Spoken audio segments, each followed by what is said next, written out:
Welcome to the MumSafe Movement Podcast. I'm your host, Jen Dugard. I'm so excited that you're here and now part of this very important movement for change in the way mums are looked after in the fitness industry. In 2020, 4.35 million women used our gyms and fitness facilities in comparison to 3.5 million men. Further to this, in 2016, the ABS reported that 77% of women over the age of 15 in Australia would become mothers. This is 3.35 million mothers, or 42.7% of a personal trainer's potential clientele. Yet our fitness certificates don't teach us enough, and mums themselves receive very little, if any, education about how to move safely and effectively. I am here to change that. This podcast is an accumulation of over 16 years in the fitness industry, a decade working face-to-face with mums themselves, and teaching thousands of trainers in my Safe Return to Exercise certification. And most recently, bringing mums and trainers together around the MumSafe brand. This podcast is the next step into raising our voices and bringing mums and the trainers that work with them into the arena to achieve our mission of safe and effective exercise for women at every stage of motherhood. Let's dive in. Hey team, welcome to the MumSafe Movement Podcast. My name's Jen Dugard and I'm very excited to be bringing you today my very first solo episode. So I feel like all eyes are on me, which of course they are, and today, I want to talk to you about understanding your whole life values. So a little bit of a backstory before I jump in. I grew up in the UK and I was a gymnast. I spent many hours up until the age of about 14, 15 in the gym. I've been a long time goal setter and I can be really focused into what I want to do, getting shit done. I also had, for a really long time, a very masculine, get shit done kind of approach to business. So it was, I'll sleep when I'm older, which I have done since then. I will push myself. I'll work till 11 o'clock at night. I'll fall asleep at my computer. I'll get up in the morning. I'll go train other people, and I'll, do whatever it takes in order to be whatever successful is or feels like within my business. So I really, for probably the first, 7, 8 years, even maybe more in my business, I was driven by what I thought success was supposed to look like. So it was, for me in a fitness business, it was stepping out of the business, working on the business, not in the business. It was financial success, so having all the financial goals. It was very ego driven. And what does it look like from the outside in order for other people to think that I'm successful, potentially even more than me feeling like I was successful on the inside. But things kind of changed for me. I love the work of Brené Brown. So if you've not ever read any of her books, I would highly recommend them. Start with Daring Greatly, which is not a business book. And then she also has a book called Dare to Lead, which was an absolute game changer in the way that I do business and I do life now. So I've moved very much from the space of get shit done at all costs to understanding my whole life values, what that looks like, and how that needs to frame and shape who I am in business and what success looks like to me.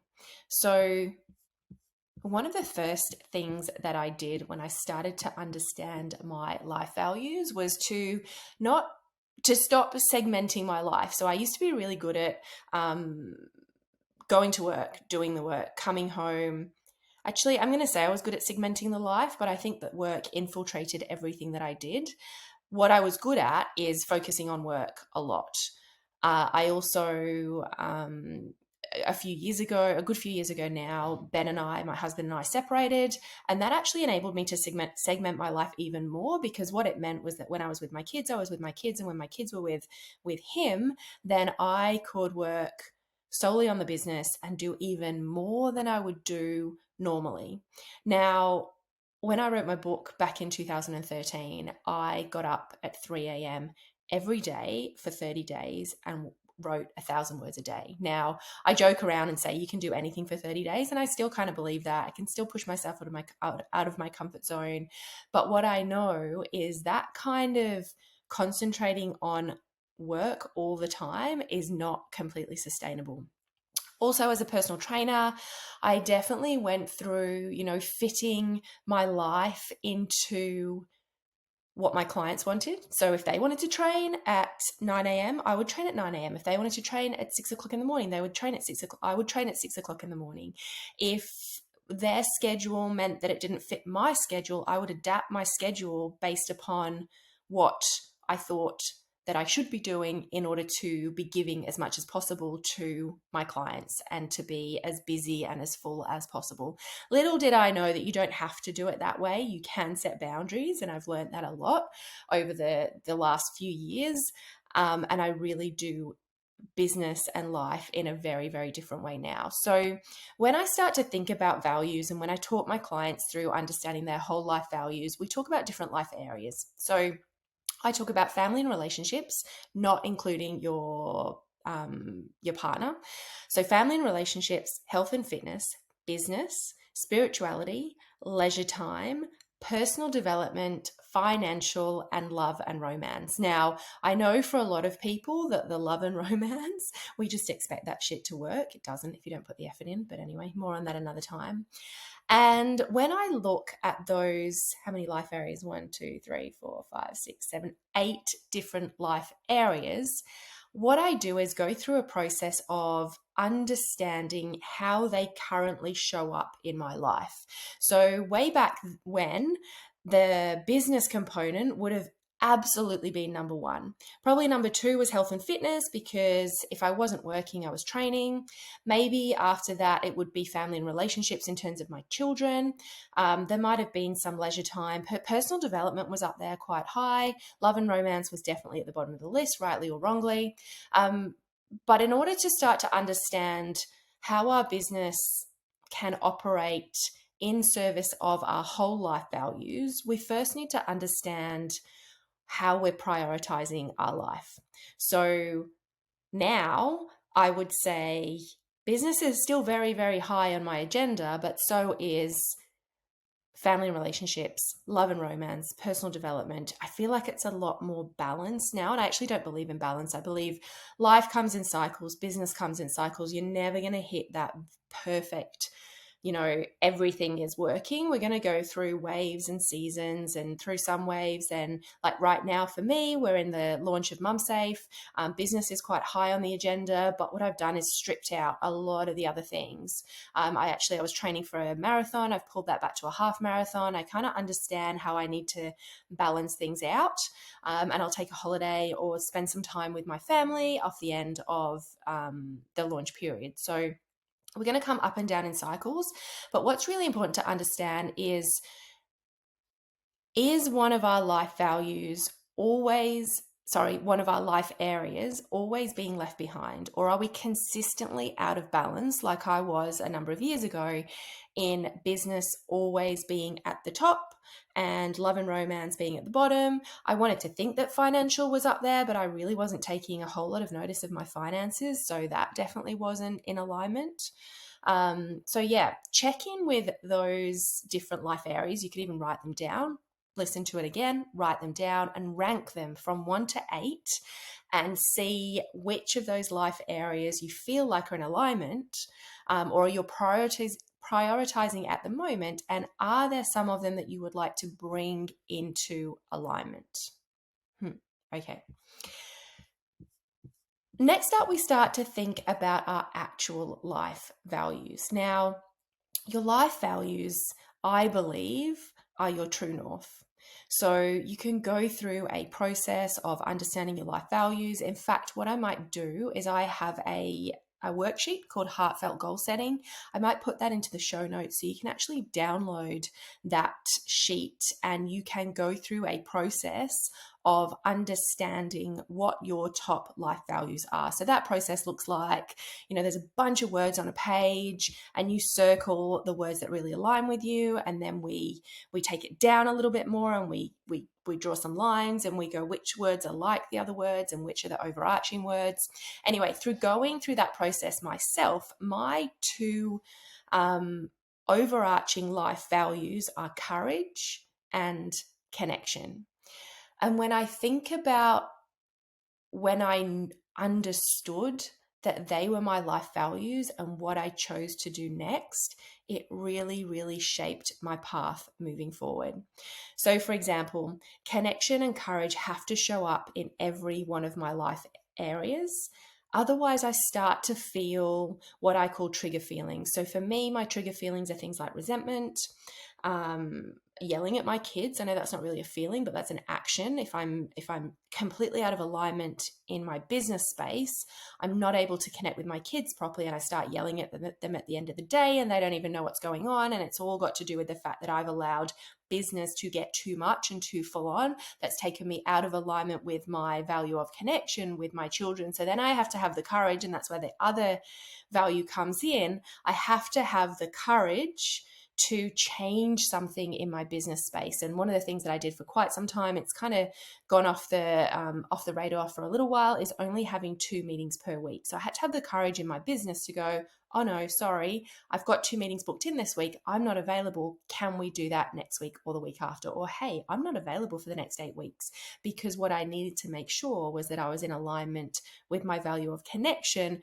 with my children on a daily basis. And if work was getting in the way because I've got too many meetings and then I've not got time to do the things that I want to do or I need to do to keep moving me forward in my business, I had to change something. So other trigger feelings for me are anxiety. I can start to feel really anxious about what I'm, just anxious in general. I can't sleep. I can't, I feel off for the day. Depression creeps in now and again, but not as much as it did when I was younger. So really, resentment is a really, really, really big one for me. And if I'm feeling resentful towards something in work, then again, I need to change that as well. So to give you an example of how courage and connection really, really shaped the way that I moved forward in my business. So I was running group exercise sessions in Centennial Park for 10 years. And I was also running early morning training sessions in a small studio, and somebody else was taking my children to school. So at the time it worked for me because I was compartmentalizing my life, like I said before, and I felt like I needed to escape my kids because it was hard. And I figured that if I was going to work, that was a valid reason to not be there with them in the morning. Somebody else can take them to school. And for a while, that worked really well until I started to feel like I was really missing out on that time with my children, the time in the morning, the time taking them to school. I didn't want to look back and go, I just didn't ever do that with my children. So what started to come into my awareness was that my value of connection with my children was out of alignment because I was starting to feel resentment that somebody else was doing the part of their life that I now wanted to do. So I then had to draw on the courage component of my life values to go, what does that look like? How am I going to change things within my business in order to get back in alignment with connection with my children and still be fulfilled in my business? So what I did to begin with is I stopped doing all early morning training sessions. And that took a lot of courage because there was a lot of income that came from training clients early in the morning. Before going to the park, I would train clients from 5:30 till 8:30. I'd go have breakfast and I'd be in the park from 9:30 till lunchtime. And that was the core part of my day. So initially, I stopped training my clients first thing in the morning. Then what happened after that was we went through a bit of a tricky period with my daughter, and I would be dropping her off at school, so doing what I really wanted to do, but she didn't want to go to school. So I'd be trying to leave her, push her through the gates of the school, and she just did not want to leave. So I was under pressure because I needed to leave the school gates by 9 o'clock, to be at the park by 9:15, to be then running my session by 9:30. And if we had a terrible morning where she didn't want to go to school, I was then either pushing her to go, or some days she would end up at the park with me. But what I didn't have was the time to truly connect with her and give her what she needed in order to get her into her school day in a less stressful way. So I started to feel out of alignment again with that, the value of connection. And what I needed to do was figure out how I was going to be able to give my daughter more time and to evolve into the next stage of my business. So I actually decided that I wanted to sell my group exercise sessions for mums. I think I had that in mind a while ago, and I'd already started building Safe Return to Exercise, which is my pre and postnatal certification. But the certification definitely wasn't at the point where it was creating enough income in order for me to just simply stop working in Centennial Park with the mums that I absolutely loved. I had, side note, also started to think that I didn't want to stand outside in the park, when I was 45, when I was 50. So in my brain, I had to start to think about where I was going to go next, what I was going to do, and how I was going to evolve my business to the next stage of what it looked like in my fitness journey. So I started to concentrate on, so the courage piece there was, okay, I'm going to sell my business. I need to find the right person to sell it to.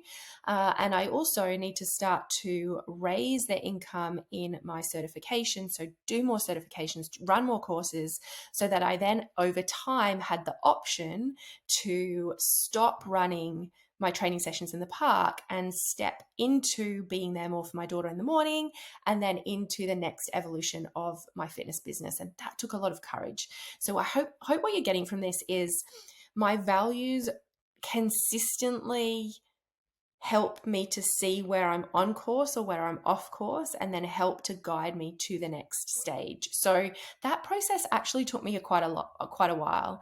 And both my kids, there was times where I wasn't available on a Saturday morning. The kids would say, can you come do this thing? And I'd say no, but I would also say to them, give me 6 months, give me 12 months. This is what I need to do right now. I understand that this isn't working for me, and it's also not working for you, but I have a plan. And the cool thing about this too is they got to see me execute the plan that meant mum stopped doing that thing in her business and started doing a new thing, which I think is a really good learning lesson for our kids, because they get to see that they can shape the future of their world as well as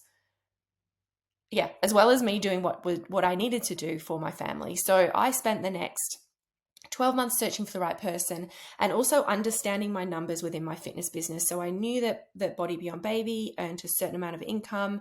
I knew that Safe Return to Exercise earned another amount of income. And my job over the next 6 to 12 months, while I was searching for that right person, it was to bring that financial income into not quite alignment, but to the point where I kind of went, if I have more time and I now strip my group training sessions away, I can now concentrate on growing Safe Return to Exercise. And also what came to fruition around that time was what was known as the Body Beyond Baby affiliate team, which is now what's known as MumSafe. So I was consistently thinking about what was happening in all my life areas, what was happening, especially with my family, how I was feeling, and reflecting back on that and going, is what I'm doing now in alignment with my whole life values, or is one part of my life superseding everything else to the point at which it's making me feel a way that I don't want to feel ongoing? And I say that with not hesitancy, but it's really important that we understand that once we recognize we're out of alignment with our values, that we go through a process of moving into the next stage. What I have seen is people before go, I'm out of alignment with my values, I'm just going to stop doing what I'm doing. Now that's all well and good if you've got another income stream, or you don't rely on your income stream as a family. But for the majority of people, it's not so easy as to go, I'm out of alignment with my values. I'm just simply going to stop doing that thing. Unless it's a boundaries thing, maybe that's different. But if it's a business decision, there's going to need to be a period of projection into the future, looking at what that next business or evolution of your business looks like, to then start start the phasing in of one thing, phasing out of another, to bring you into alignment with your values, to then step fully into that thing that is going to move you to the next level and hopefully remove a lot of those trigger feelings.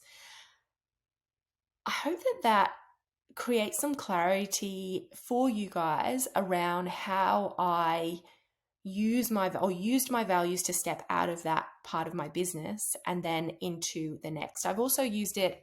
It also became very apparent. So once I'd sold Body Beyond Baby, I started running Safe Return to Exercise. We were delivering pre-COVID, we were delivering courses all around the country. And it meant that I was traveling for a weekend a month, pretty much. Now, that was all well and good, and it was fun in the early days. And then, and then this new part of my business that I created started to shift in the way that I was feeling in terms of when I had to leave my kids every weekend. Now, I love travel and I love presenting, but I wasn't feeling particularly great about leaving the kids on a Friday, getting back to them on a Sunday, going straight back into the week. So what I had started to think about after about a year, 18 months of traveling to do that every one weekend a month, I'd started to go, okay, what does the evolution of Safe Return to Exercise look like for me in terms of travel? And my plan was to slowly train up Safe Return to Exercise master trainers and have a master trainer in every state across Australia and one in New Zealand, so that I could step out of doing Safe Return to Exercise and they could present the course in their state. Now, of course, COVID came along. I thought I had another year of travel in me. COVID came along. We quickly switched to a virtual arrangement, and that problem kind of went away. We still trained up a couple of master trainers so that I actually share the course. We split it between three of us, and that works really well in terms of my energetic output, and also bringing other people into the course so that it's not just me. So making sure that it's scalable if it needs to be scalable, I can make decisions, and again, I stay in alignment with my values. I think I said it at the beginning, but I'd like for you to think about your business and where you are right now, and to take some time to understand your whole life values, because I think a lot of people are, or can be, especially a lot of females in fitness, can be afraid of building a business that they feel trapped in. And they feel afraid of taking the next step into what may be the next evolution of their business, because they're not sure if it's the right step. Now, when you have your values as your true north, you can never truly take the wrong step. You can take a step, and the way that you feel when you take that step can give you some insight as to whether it was the right step for you, or whether something's pulled you a little bit off track in your, in your mission to achieve the overarching thing that you want to achieve. And so every step of the way, when you're moving towards what it is that you want to get done in the world, if you use your whole life values as your compass and as your guiding light, I believe you can never truly get off track. Because when you take that step back and you go, oh, this just doesn't quite feel right, something is not lighting me up, I'm feeling resentful, I'm feeling anxious, I'm feeling time poor, I'm feeling whatever the trigger feelings are for you, you then get to take a step back from the new thing that you've created in your business and look at how you're doing that thing, and then choose if it was the right way. And if it's not, it's your fucking business and they're your rules, and you get to change whatever you want any step of the way, to then move towards the thing that you want to achieve in a slightly different way than you were doing it in the first place, or as you were doing it as you step forward. I spend a lot of time with fitness business owners, often, again, females. So female female fitness business owners that are looking after mums that really often happen to be mums, and help them to undo the business that they've created that serves everybody apart from themselves. And there's a lot of relief that comes when we do that. It takes a lot of courage, and it takes understanding your values and having that deeper inner reason and knowledge of why you're dismantling something that you've created, because everything that we create takes a lot of time and energy.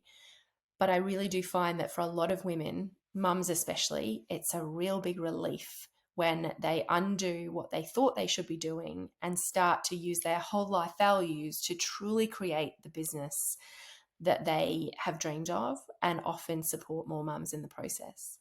And if you're listening to this episode and you're not a fitness business owner, but you are a human, and maybe you're a mum, and maybe things are pulling you in all sorts of different directions, using and understanding your whole life values can help absolutely anyone in any situation to start to make decisions that come from the heart and come from a deeper place than simply doing what you think you should be doing.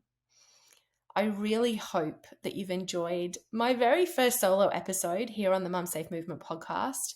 I'm going to keep these episodes, when it's just me chatting, to about 20 to 30 minutes, which is what I've done today. I would absolutely love your feedback. If something that I've talked about today has resonated with you, please let me know. You can head over to Instagram, find me there, leave a review, rate the show, do all those things that you're supposed to do when you're a podcaster. I'm a podcaster now. How cool is that? And I very much look forward to bringing the next episode of the MumSafe Movement Podcast to you. Have a beautiful day. Understand your values, have the courage to get in alignment, and create whatever it is that you truly want to create out in the world. Take care. Thank you so much for being with us for this episode today. As always, it's been an absolute pleasure to have one more conversation that takes us closer to our goal of safe and effective exercise for all women at every stage of motherhood. If you've enjoyed what you've heard, please make sure you hit follow wherever you listen to your podcast and rate and review so more people can join us next time. For further information about anything we've talked about in this episode, head to jendugard.com/podcast. And if you want to connect with me in person, I would love to hear from you over at my Instagram at jendugard. Thank you for your voice in this space. Have a beautiful day.